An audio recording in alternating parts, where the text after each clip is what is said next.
What up, Lou Know It? Quick review for Hellboy. Basically, it's nothing like the Guillermo del Toro 2 that he did, which I love. First one was better. This one, the comedy elements aren't as strong. Editing's poor. There's a lot of flaws in it. But I'm a sucker for some gory action, and the action was solid, and the gore was solid. There was definitely some good violence. So, I would say it's a good 6 out of 10. Probably like a 4 out of 10 in terms of movie, and like an 8 out of 10 in terms of like violent action. So, yeah, I'd give it a solid, 6 out of 10.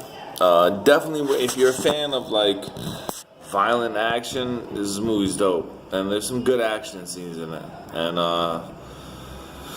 but yeah, the rest of the movie was a mess. Poor editing, music was all over the place. There was a lot of problems with it, and just not as nice looking as the Del Toro ones.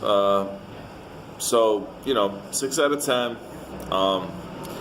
See it if you're a fan of violent action, but overall, probably avoid. Nothing special. So yeah, that's basically it. His costume design was dope, but the costumes don't compare to Del Toro, who's the master of that. Not enough interesting side characters. Villain, none of it was as good as the original. So, excuse me, sorry.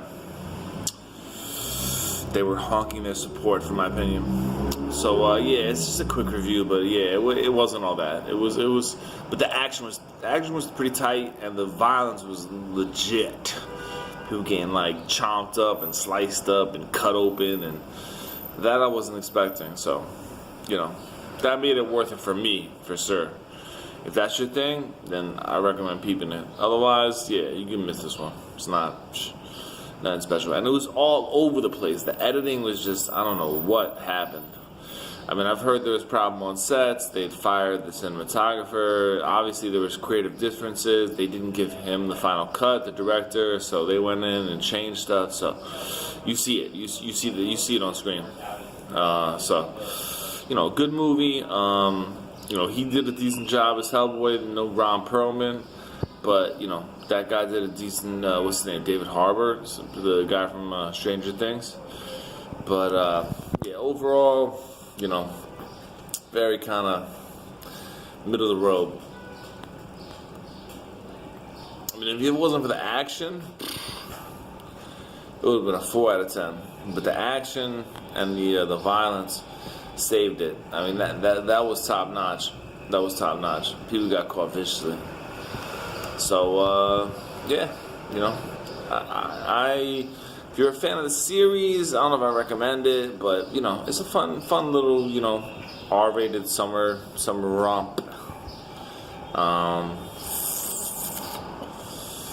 What else? His character wasn't as funny. They didn't play him off they didn't have a good straight man like the first two did. They didn't have like a romance thing really, like an awkward romance, which is it all worked in the favor of the first movies. This one just didn't have that. So yeah, you can miss it, but it was decent. So that's that.